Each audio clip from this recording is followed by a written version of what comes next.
doing a lot of things. A lot of things are happening. Attorney General Jeff Sessions, Secretary Alex Azar, who is really setting the world on fire now, with your lowering of prescription drug prices and a lot of other things you're doing, and we appreciate it very much. A lot of people are seeing it already, what's happening, and especially the lowering of the price of health care. You see what's going on there. It's going to be a tremendous reduction in health care pricing because of what we're all doing together. So great going, Alex. And Secretary Betsy DeVos for joining us. Today we're here with state and local leaders, law enforcement officers, and education officials to discuss how we can make our schools safe and our communities secure. And no better time to discuss it than right now. And I think we're making a lot of progress, and I can tell you there's a tremendous feeling that we want to get something done. And we're leading that feeling, I hope. But there's a great feeling, including at the NRA, including with Republican senators and hopefully Democrat senators and congressmen. I want to thank Curtis Hill for being here, Attorney General. I also want to thank a really tremendous Attorney General. That's Pam Bondi from Florida for being here. Thank you, Pam, very much. Great job you've done there. Yesterday I met with survivors of Parkland shooting. The Parkland shooting is just horrible. So bad for so many people and so bad for our country. Families who have lost their children in school shootings and local community members of Washington, D.C. who want to make sure that every child is safe at school. They're having a lot of problems in Washington, D.C. I listened to their heartbreaking stories, asked them for their ideas, and pledged to them that we will take action, unlike for many years where people sitting in my position did not take action. They didn't take proper action. They took no action at all. We're going to take action. Today we want to hear from you on how we can improve physical security in our schools, tackle the issue of mental health, which is a very big issue. This person that was caught after having killed so many people, 17, and badly injuring so many others. People don't talk about the injured, and they have to go through life with that horrible, horrible situation that they were put in unnecessarily. People don't talk about that. The people that are so badly, I visited them in the hospital in Broward County, and these are injuries like people wouldn't believe. And we want to ensure that when we see warning signs, we act quickly. When we have somebody that's mentally unstable, or like this guy that was a sicko, and there was a lot of warning signs. A lot of people were calling saying, hey, he's going to do something bad. People have to act. As I said last week, we must work together to create a culture of our country that cherishes life and fosters real human connections. We're also working to reduce violent crime in America and to make our communities places that can be totally safe for our children, for our families. Under my administration, gun prosecutions have increased very significantly. The Attorney General is very, very much after that, and we're also after the gangs. The gangs have been incredible. MS-13, I see where a couple of commentators that are lightweights said, oh, MS-13, who talks about that? That's only talked about on Fox. No, that's not talked about on Fox. That's talked about in communities where they're killing people.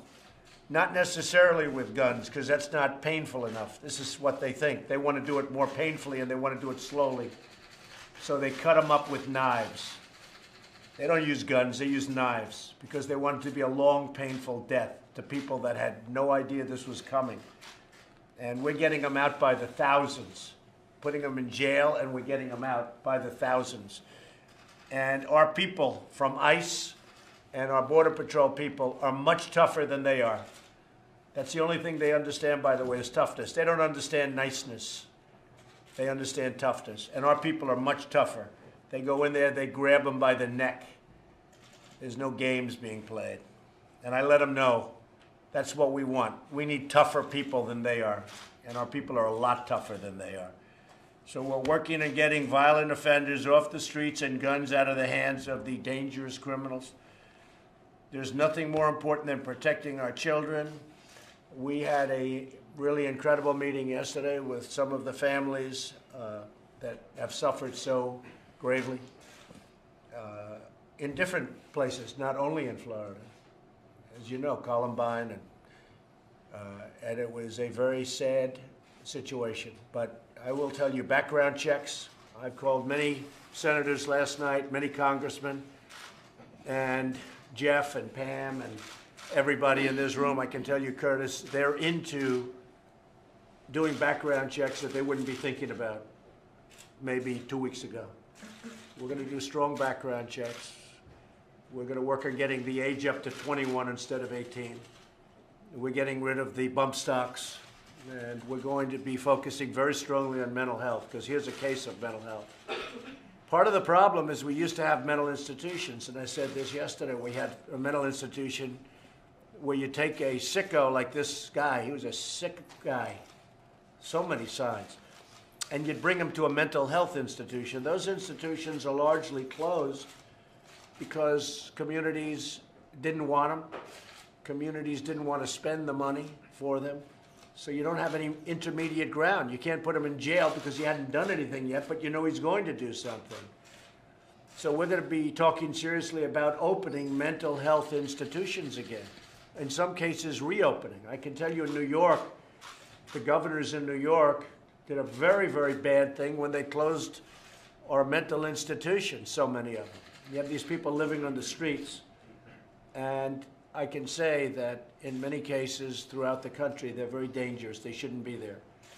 So we're going to be talking about mental institutions, and when you have some person like this, you can bring them into a mental institution, and they can see what they can do, but we got to get them out of our communities.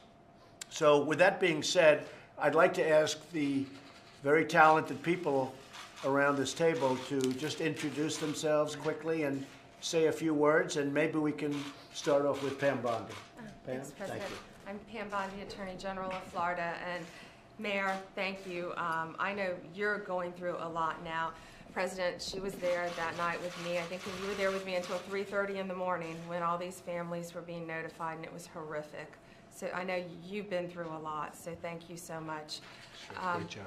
I have a couple issues that I'll wait. Do you want me to talk about them now? Talk about them. Later? You could talk. Well, one, it addresses some of the things you said. In Florida, it's called the Baker Act, but it's our Civil Commitment Act, and it's weak. And it's about 1,000 pages long, and I've had my Solicitor General on it for 3 days now, working on it. We're rewriting it, along with Governor Scott, who's, Good. You're going to meet with him. He's going to Good. give you a ton of good information. We've been rewriting it, and we are going to bring in something called the Gun Violence Restraining Order.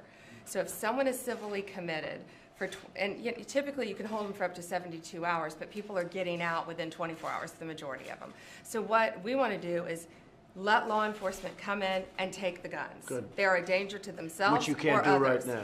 Well, because without being adjudicated. So because they're a danger to themselves. You want them to take the guns and when they are not go committed. through 6 months of legal trials and everything else, Exactly. which is- But we okay. also have to give the Good. mentally ill the due process in which they deserve, President. So what we're doing is they're going to be able to take the guns when they're taken into custody or into the hospital, and then when they're released within 24 hours or 72 hours later, typically it's 24 hours, but law enforcement will have 72 hours to determine whether they should give those guns back, or they can go to a judge and say, Your Honor, please keep these guns. We feel this person is still a danger to himself or others, whether So they're this in or would out not of have worked custody. the way it's currently constituted. This would not have worked with Cruz as it's currently constituted. As it's currently written. So you're going to make changes? We're going to make changes, and one other thing we're doing about the reporting, President, which is huge, this is a big issue. We need a clearinghouse, and that's what we've all been discussing. And we have created, and several of my counterparts have done it around the country, but we're the biggest state doing it. It's an app, because kids now are on social media, and there were so many warning signs on Snapchat, on Twitter, on Instagram, and they were posting them, they were sending them, but to all different sources. We're going to have, and we just got it written in our House and Senate budget, it'll cost at least $500,000 a year to fund this. But what it does, kids, and so I met with 10 students, and they loved it, and they said, I'm empowering them. 3 of them are my graphic designers. They're going to design the icon. Some are going to name it. They're helping us with it. But it'll cost probably about $100,000 maximum to develop. That's all in our budget. So what kids can do now, they can automatically send something that says, I'm going to buy a gun, just like Cruz was doing. I'm going to do this. I'm going to do this. And one of the girls who I met with, one of the students, told me he had been doing this since middle school. He had bullied her, and she reported it. So it will all, they can instantly, and they can do it with anonymity. Put it in this app. Good. It'll go in the Sounds app, good. and it'll go to one clearinghouse with state law enforcement in Florida. Well, you mentioned the internet. We have to look at the internet because a lot of bad things are happening to young kids and young minds, and their minds are being formed.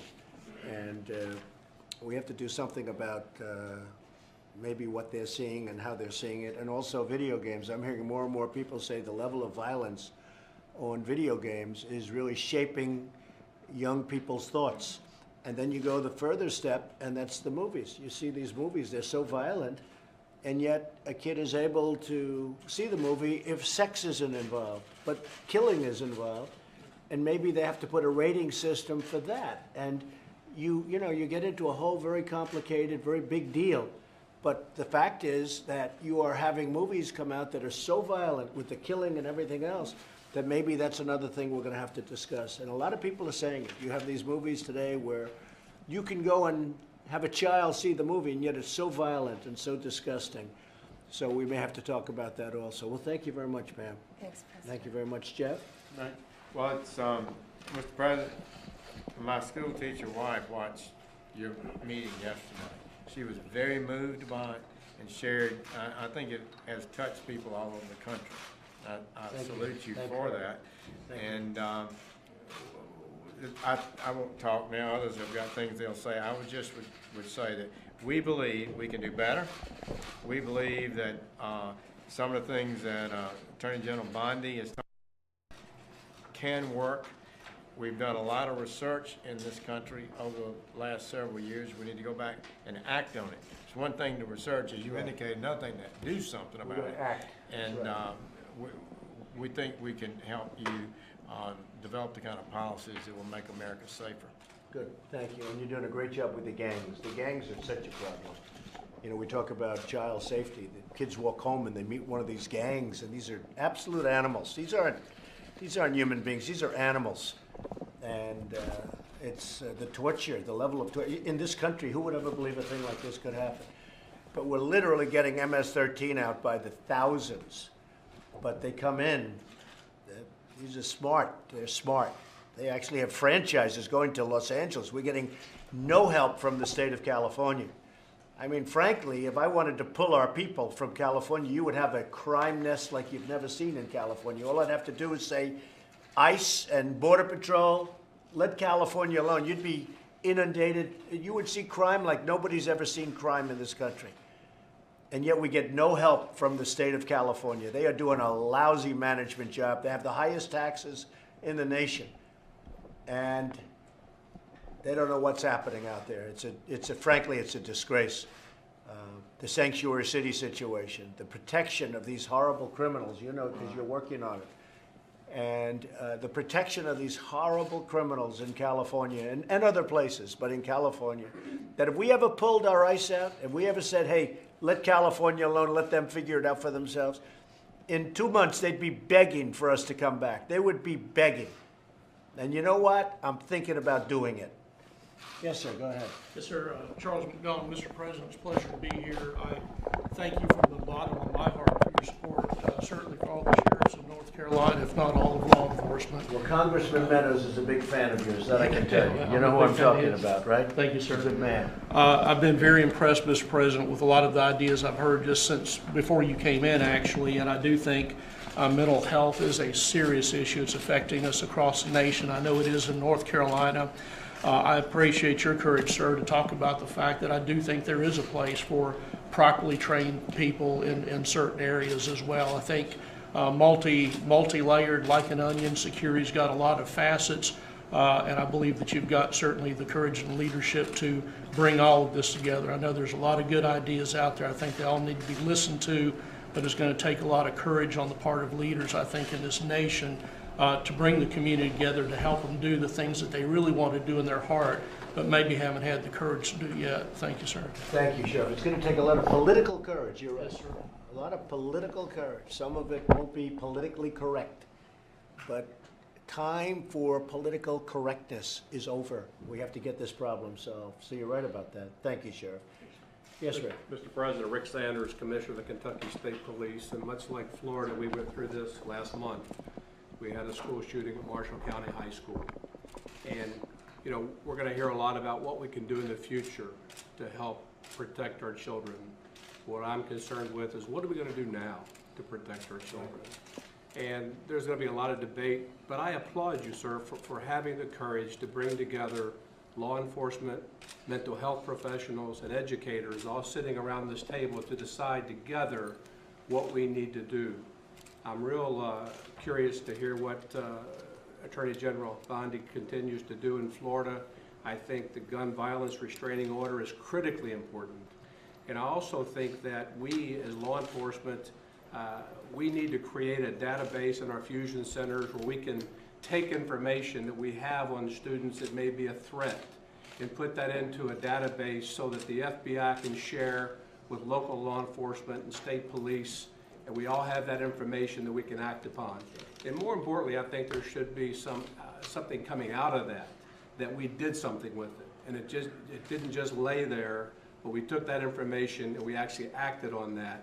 And that's something I'm very interested in pursuing. Thank you, Rick. The federal government is really going to be a coordinator between all of the states so that you give information and other states will have that information. Otherwise, there's no way of getting it. That's right. So we'll be doing that. And I have to say, the states are starting to act. Florida, as an example, your state, a lot of states are starting to act on their own. They don't necessarily need 100% from the federal government. Federal government's going to help a lot, but a lot of states can do some of the things that I'm talking about on their own. And I really implore them to do it, and to do it as quickly as possible, as you understand. And Thank you. Governor Scott is president. Wait till you Governor see what Scott. Governor Scott is about to release Governor in Florida. Scott is a great example. It's great. He's going to do a lot of things, and again, there'll be coordination with the federal government, but the states can do a lot of this work on their own and get it done very quickly. Paula? Yes, I'm Paula Stone, and I'm a mental health professional, although I now work for the Department of Human Services in the area of making sure that mental health services are provided to the citizens of Arkansas. And so I think what you said about early warning signs is very important to note, and access to appropriate services. And training educators, there's programs called Mental Health First Aid where educators can be trained in how to identify those early warning signs and making sure that those services are easily accessible, because access is a problem. If somebody has to leave the school grounds and go to a clinic, wait for an appointment, then you've lost all that time. If you can have mental health professionals that are located in schools, co-located with physicians, in places where people go into the community, so those people are identified with those needs and get those services very quickly before it gets to the point of having some significant needs. Mental health professionals also, for people that have more significant needs, can wrap around the whole families, because a lot of times the families are asking for help, but they haven't gotten that support. There may be stigma, there may be access issues. You want to make sure that all of those services are there, readily available, that there's no stigma to those services, and that they can have those. And then we were talking down at this end of the table a minute ago about then when it gets to the point where somebody's scared or somebody gets arrested. We are starting crisis stabilization units in our state. And other states have used crisis stabilization units, and our Governor Hutchinson has given some funds for us to start them in our state. They are units which is not just mental health, but it's a partnership between the county, the mental health agency in that area, and the law enforcement. So when law enforcement is trained with crisis intervention training, they can identify people when they arrest them that they have a mental illness, that they're having a mental health issue. Instead of taking them to jail, where they wouldn't receive that treatment, or where it'd be very difficult for them to be screened, they can take them to the crisis stabilization units. They can hold them there for 72 hours. They can do screenings, they can begin treatment, and then they can make sure that they get filtered into the right treatment, also working with the judiciary and the law enforcement officials. It's a partnership, a collaboration with them all. Thank you, Paul. Say hello to the governor. I will. He's a great governor. Yes. He has done a great job. Alex? Well, Mr. President, as you know, you last year had identified serious mental illness as one of the core priorities at HHS already. And that involved funding and also involved creating the interdepartmental coordinating committee around serious mental illness to pull all the resources of the federal government together around these issues. And I've enjoyed the discussion so far this morning with these experts around some of the areas of how we're building our future agenda here to really tackle these issues of serious mental illness around the issues of violence. One of those areas is education. What can we do better to assist educators and parents and first responders on dealing with serious mental illness situations? Second is, what can we do around screening and identification of those at risk for serious mental illness? The third is treatment, both preventive treatment for those who are recently diagnosed, but also those who are in imminent risk of danger to themselves or others. And that might involve involuntary issues, as we talked about earlier. How can we be of assistance there to get people the care that they need to live fruitful and good lives, but also be safe? The fourth is community engagement. So often serious mental illness is part of being disengaged and disconnected, and how can we reconnect people or keep them connected? And then finally is research on the next generations of therapies. What can we in the federal government do to help bring the research and next generation therapies for mental illness to the table for people? That's great. Thank you very much. The mayor of Parkland, Florida has suffered greatly, seen things that you never thought you would ever be a part of or seen. And I just want to say, Christine, on behalf of all of us, you have done a great job. You have been given a rough hand, but you have done a great job. Yeah, I would Thank you. just first of all like to say thank you. I don't know if you realize how much it meant to the students to be able to have a voice and to be heard by you and your administration. That's a very empowering thing for the students, and we appreciate it immensely. Thank you. We spoke yesterday, and this roundtable has been amazing. I am grateful to be able to be here. This didn't just happen in a vacuum. There was a whole timeline that led to this. And I'm very happy that there's such a commitment to action on all the steps that could have been taken to prevent it. The beginning of the mental health portion of it, the police portion of it. If there had been better communication, maybe that could have been acted on. What's very important to our residents right now is the school safety portion of it. That someone like that cannot gain access to these schools, and that our students are safe going to school. And it's very important that we act on that as quickly as possible, because that is where parents and the students are afraid right now. And then on the end, how did somebody like this person get access to that kind of firearm? And I think what Pam Bondi's working on is wonderful, and thank you so much for allowing us a seat at the table and for really listening and being committed to action. I think that makes us all very hopeful. Well, thank you, and I'm so sorry for what you've gone through. I mean, few people will ever go through what you've gone through over the last week, and we really all appreciate it. You've been an incredible mayor, and at a time when they need, really, right now, a very incredible mayor. The amazing thing about Parkland, which I know, Florida is a special place that I know very well, this is probably the last place in this country where you'd think a thing like this could happen. We were safest city. Yeah. We're one of the safest cities. The message is, if it can happen here, it can happen anywhere. And it's very important that we do everything we can to secure our schools so that the students feel safe there and the parents feel safe sending them there. Yeah. Thank you, Mr. President. Thank you Appreciate very it. much, Christine. Andrew? Mr. President, we had a really great conversation, and I want to leave more time for the other participants to discuss. We can brief you later on Okay, more good. of the great ideas and issues that these leaders have talked about, Good. particularly as you continue to lead this discussion Thank and you. prepare for your conversation with the governors. So. Thank you, Andrew. And Kellyanne Conway, though, I'll have you say, I think most people know Kellyanne. She's become a pretty big star. What do you think? Big star. Pretty big star. I think the best, right? Would you like to say something? Because I know it's a very important issue for you personally. Sir, thank you for yesterday and today. And the one thing I would mention is we heard it from the mayor before you walked in the room. We heard it from Mr. Scott yesterday, whose daughter, Rachel Joy Scott, was the first fatality at Columbine 19 years ago, is this lack of connectedness for our youth. And some of the social media outlets you've mentioned didn't even exist in 1999.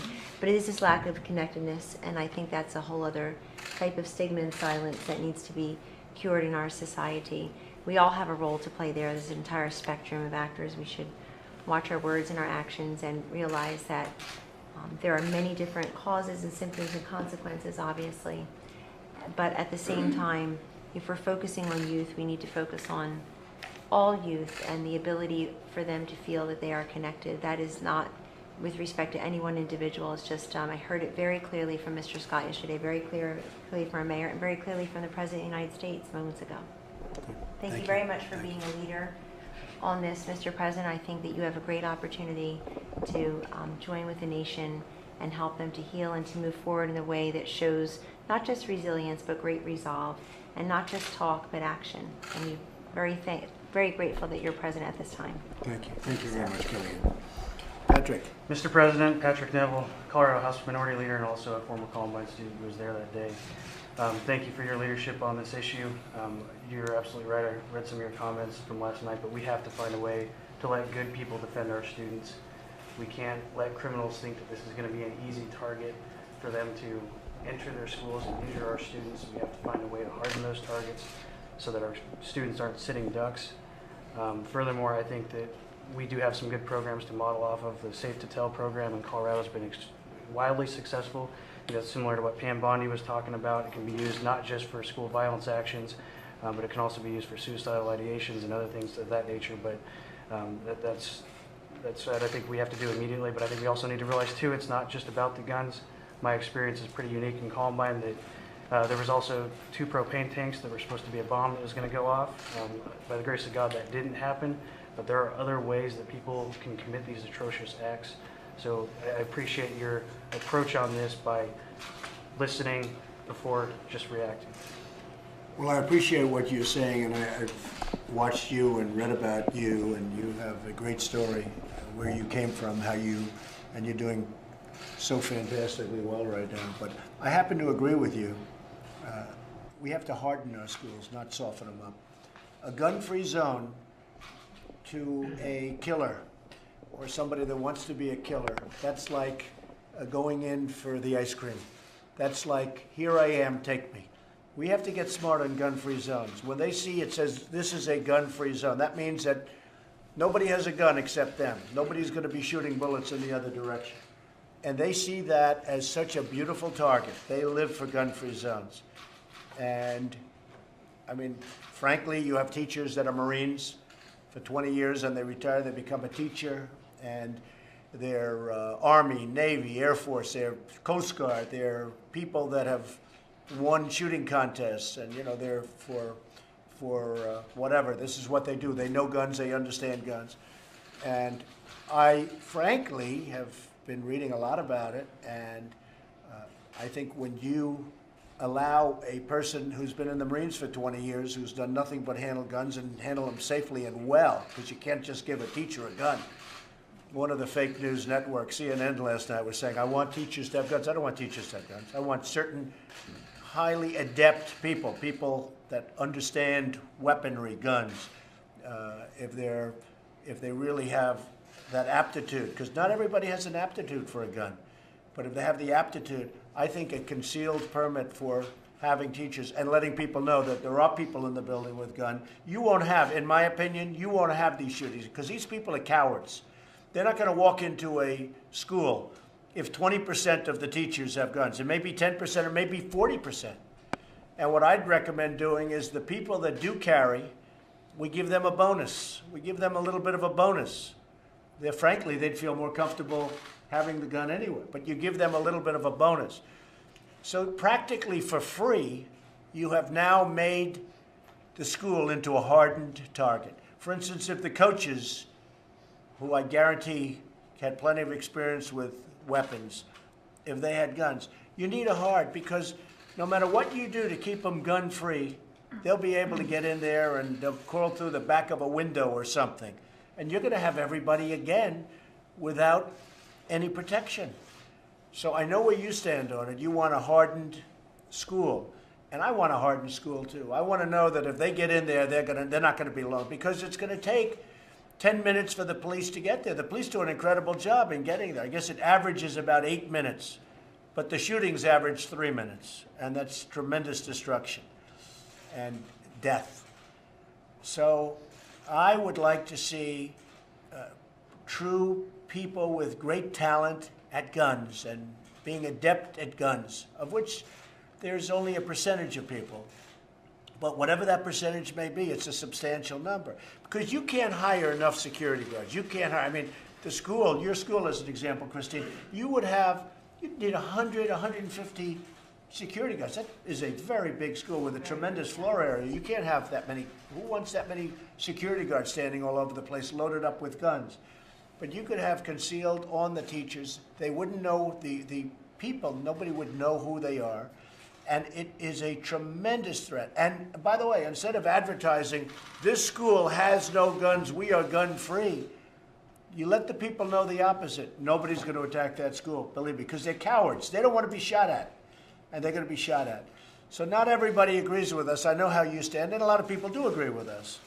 But I think we need hardened sights. We need to let people know, you come into our schools, you're going to be dead, and it's going to be fast. And unless you do that, you're going to always have this problem. You can talk about your gun-free zones. We had a case 3 years ago on a military base where 5 Marines, I believe, 3 of whom were world-class shots and experts at guns. They were told there was a gun-free area within a military base, if you can believe it. If we can't trust our military, who are we going to trust? You know what I'm saying. 5, they were putting away, they put away their guns. Their guns were in a different section. Totally gun-free. Their guns were 250 yards away from them, where they had to store them. And they went in for lunch, and a wacko came in and shot the 5 of them. He wouldn't have lasted for 3 of these people were world-class marksmen. He wouldn't have lasted for a second. But they stood there. There was nothing they could do. All 5 were killed. You know the instance I'm talking about. That was in a gun-free zone on a military base. Well, a school is frankly no different. I want my schools protected just like my banks are protected, just like everything else. And I get a kick. I was watching a politician, weak, ineffective politician last night. I'll tell you his name, but I don't want to embarrass anybody. And he was talking about no guns, no this, no that. And yet he's surrounded by 3 guys carrying guns. I said, well, when are they going to give up their guns? They're not going to give up their guns. But he wants everybody else to have no guns, all right? And you have plenty of them. So we have to harden our sights. We have to be very careful. And these people, as adept as they may, they have to go to training, I would say every 6 months or every year. They have to have a fairly, really a rigorous course in what they're doing. And they should be paid extra money. Those teachers should be paid extra money. So they get a bonus, and they'd love getting that bonus too. And it would be much less expensive than the guards. It wouldn't look bad. If you have guards, it looks like you have an armed camp. That would look terrible. Because people are talking, we're going to put a lot of security guards in the buildings. It would look terrible. And it would be much more effective. But I'll tell you what, if you harden these sites in that way, or some other way in a similar fashion, not only teachers, coaches, there could be other people that work in the building. If you hardened the sites, you're not going to have this problem. Because these guys who lack courage will never go into those schools. Those schools are going to be safe. But when you say a school is gun-free, it's got no guns, no nothing, it's gun-free, boy, that's what they want to hear. So I agree with you, Patrick. Strongly agree with you. Fred Kittle from Bartow County Schools in Bartow County, Georgia.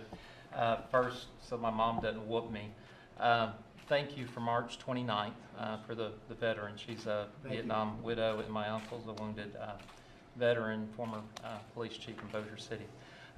What we're doing in our, I've got to thank Clarence Roby of BNS, who's, as you know, school boards. We have regular jobs and do this on the side. But one of the things that we're doing in our school system, and Georgia has given the school boards a lot of power, and you were absolutely correct. There's things local can already do. We have the single point of entry at all of our schools. You have to be buzzed to get in. We do have resource officers, and like you said, it would take quite a bit. We have I believe it's 7 with our school, and we have 13,332 students and 892 teachers there. But we also work really closely with our law enforcement. For example, one of our middle schools and elementary police stations right around the corner, and we do pay the sheriff's department and local police to help do when people are coming and going to do the traffic, but it's also they're there and they're present, so that's also a deterrent. But how many are in the school? Because when you have a sheriff's department, they don't have enough people to really take care of the school. That's the problem. You're absolutely correct. Now, here's something the state of Georgia did after the last shootings in 2014 in giving the school systems the authority. We're allowed to, if the school board so votes on it, we actually can have armed employees. They do have to go through their safety firearm training and that, and then our resource officers also go through a third party, another party for training each year. So you're absolutely correct, and there is more that can be done. And I think a lot of it too that we need to address too is the heart problem, the heart issue. You know, one of the things that comes out is the family. We come from a community where the faith-based community just wants to help all they can.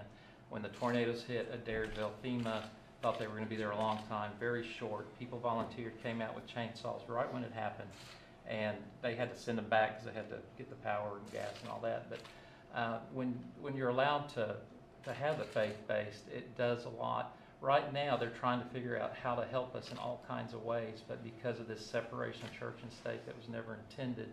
So we would appreciate if you keep appointing the justices like you're doing that follow the Constitution on there. We're having great success with the appointment of justices, that's true, and judges. And I need to say this so they don't fuss at me, but we have a lot of people praying for you and your administration there in Georgia. We have quite a few churches there. We have a group called President's Team. Once a week they pray for y'all. Thank you. They're praying for you and your community. I know that may sound, you know, with the devastation, I can't imagine. I've got 6 kids. I can't imagine losing any of those. In fact, watching what you had, and I love how you're having everybody discuss and talk, and then a solution. I mean, you're solving things that we hear politicians for 30 years, and you're doing it within a year, and we really appreciate it. And we kind of taken your motto, just do your job, and that just works phenomenally, because when it's one person responsible, then we know where it comes down on.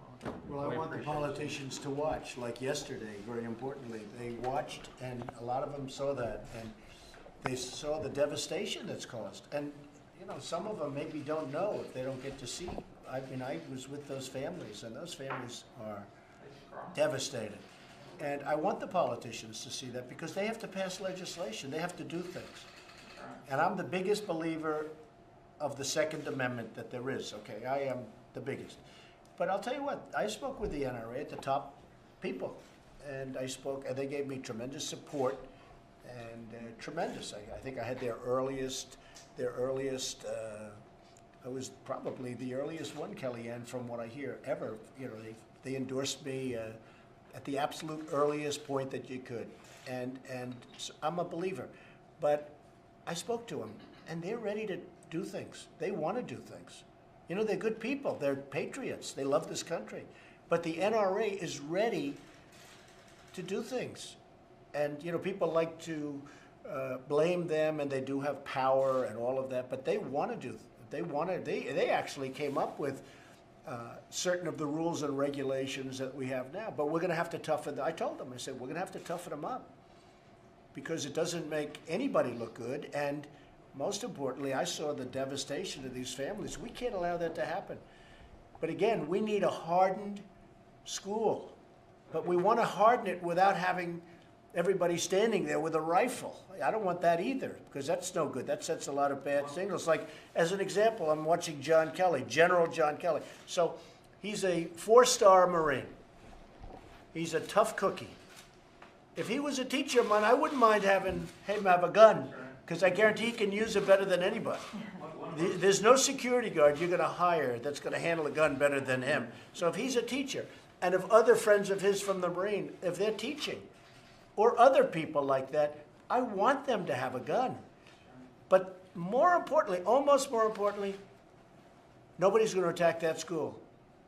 because they know General Kelly is the history teacher. He's teaching about how we win wars, okay?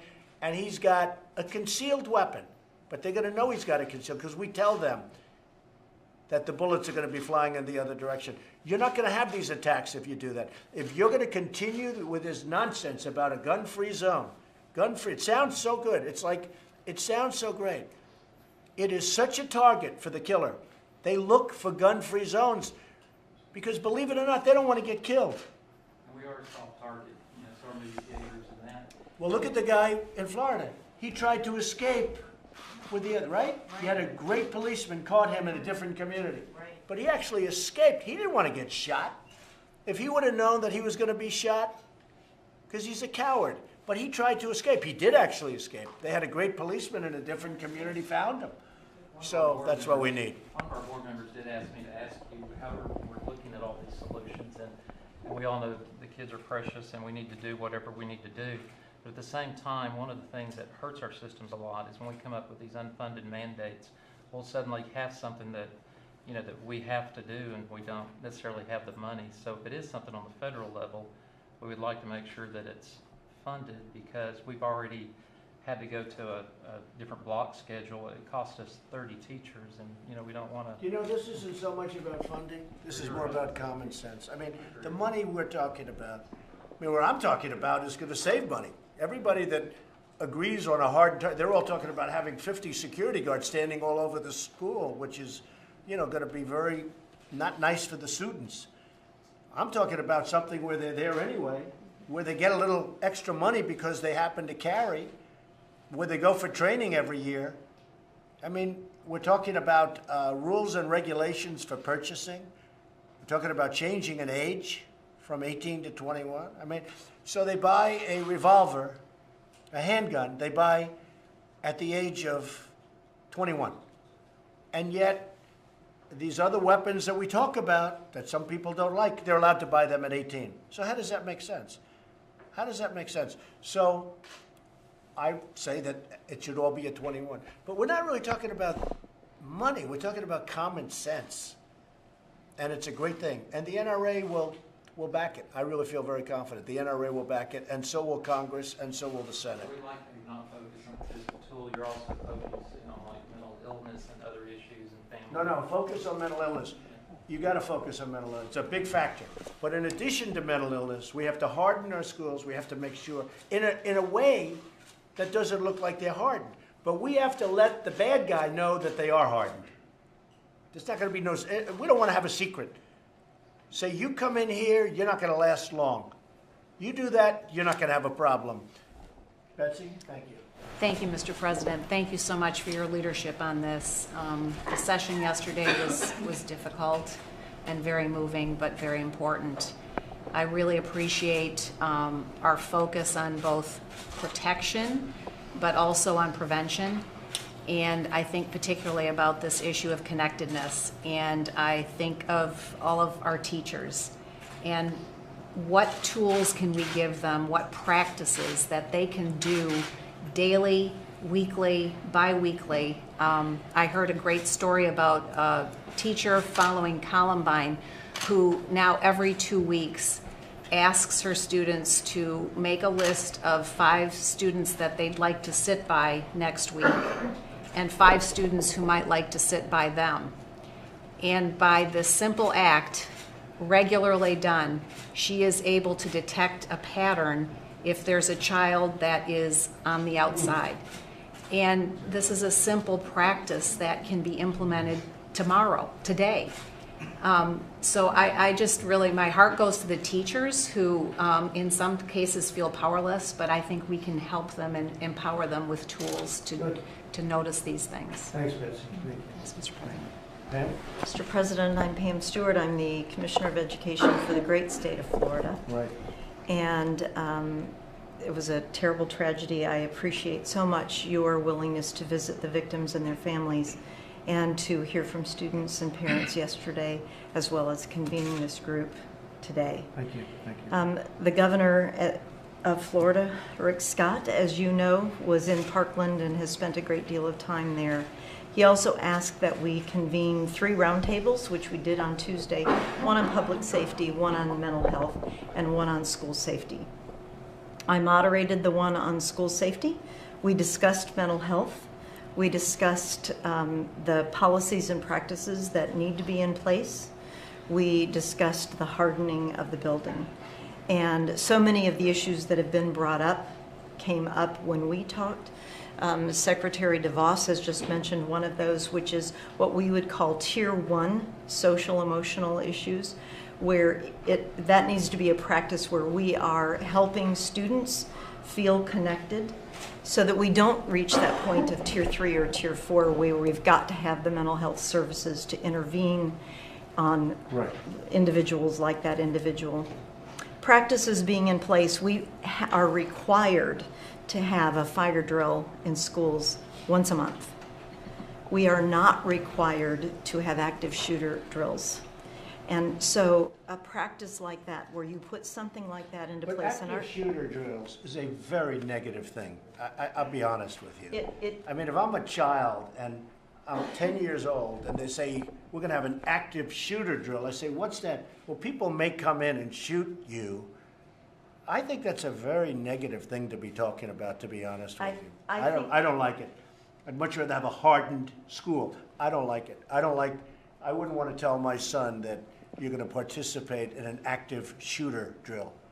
And I know some of them actually call it that. I think it's crazy. I think it's very bad for children. And I think calling it something else is something important. The student that served on our committee felt that it was important that he and other students would know what to do in an emergency of this type so that they would know where to go, how to get out. Things like hardening the building so that there is, as the mayor has said, one point of entry. Having plans that are developed that have minimum standards that are established. And having those individuals in our schools who are ready to respond, as you had mentioned. The other issue that did come up was the ability to interface agencies together so that we are able to work together and know what one another are doing and to better be able to address these issues as they arise. Thank you, Pat, very much. Curtis? Mr. President, thank you so much for the opportunity to be here. And I want to start out by saying that as we all know, this is the freest nation on earth, and whatever measures we take have got to be consistent with the character of who we are as Americans, first and foremost. I'd like to make 3 points, things that we're doing in Indiana and things that we can do better in Indiana, and it goes to the discussion that we had here. Securing the physical environment of the school is an absolute must. Goes beyond policies and plans. We have a school in Indiana in Shelby County, Southwestern High School, which was participating in a pilot project, and wouldn't surprise you to know that was under the leadership of your Vice President, then Governor Pence. Through this program of innovation and technology in connection with the Indiana Sheriff's Association, the school created a model for security. And in this security, not only do we have bulletproof doors, bulletproof glass, we have containment zones. When the students are in the classrooms, the doors are locked. So we don't have to go up and lock them from the outside. Mayor, we talked about that earlier. That was a concern you had and how that's done. This is all done automatically. The school is wired directly, securely to the Sheriff's Department 10 miles away. So the Sheriff's Department can monitor in real time what's occurring. Each teacher has a key fob so that when something occurs, they can communicate effectively and immediately with someone off-site.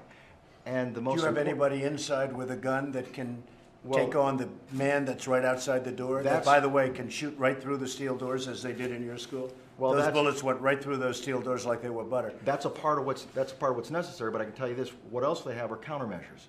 Countermeasures that can be employed from the Sheriff's Department within seconds to contain the attacker and, in a sense, turn the attack on him.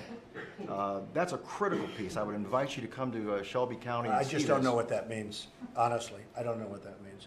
Well, I can tell you what it means. When you're in the hallway, if you have an active shooter in the hall and he's going around and he's looking for targets, we've got the doors blocked, we've got it locked up, somebody's monitoring him, and, for example, they have smoke canisters that can come in and blind the shooter, which detracts him from his target. That gives time, as you know, that critical time when he's alone, looking for targets. Now he's discombobulated, he doesn't know where he's going. Hopefully. Well, that's the idea. I mean, these In are the not meantime, he's perfect shooting solutions. everybody, though. Well, in this particular school, they're locked down. We need to have those types of hard products or hard targets in our schools. We do need to have secure, I think secured or highly skilled, highly trained individuals that would combine with that to make sure that if they do get in there, there is that deterrent. Another piece that I want to talk about is the mental health aspect in Indiana, and Pam's working on this in Florida. In Indiana, we already have what we call red flag laws. We have a law in Indiana that allows police officers who believe that someone is dangerous or who believe that someone, or have reason to believe that someone has a mental illness and is off their medications or is otherwise a danger, to be able to take the guns, both under a warrant and in some circumstances without a warrant, but then to certainly provide due process for that particular individual. What that does, it gets us past the issue of the person's mental illness. We address the taking of the guns, we get them in court, they're allowed to have their day in court, but in the meantime, we're able to cool down this process and take the guns from someone, which is exactly the type of thing that we're not having all over the country. I think there's a handful of states that have this process. Good. Indiana's been doing it for a number of years. We just issued a public safety advisory yesterday because what we learned is that many of our prosecutors and our police officers weren't even aware that we had it. Yeah. So we're making good. sure that that's getting out there. I would suggest that be something that all states adopt as quickly as possible. And one last point, to the extent that this is about guns, let it be about the illicit use of guns used inappropriately or in crimes, so that we can do what we do in Indiana and that we need to work on continually, is to enhance the penalties for any type of offense that's used with a firearm. Let's double down on that. If you commit a burglary or robbery with a firearm, you need to pay a severe consequence. Thank you very much. Thank you, sir. Thank you. I want to thank everybody. I just want to end by saying, and listening to so many suggestions, we really do have to have offensive measures also. I know people don't like talking about it, but we need offensive as well as defensive. We have to be totally defensive, but if we don't have offensive measures within these schools, you're just kidding yourselves, folks. You're just kidding yourselves. And if the offensive measures are strong and solid, you're going to stop the problem. You're going to stop the problem because they're not coming into that school. They'll find something else, unfortunately, but they're not coming into that school. So I just would like everybody to think about that, because I hear so many of these wonderful plans where you're going to live in this utopian school and there's not going to be any protection, there's not going to be any guns, there's not going to be any bullets flying at the perpetrator, the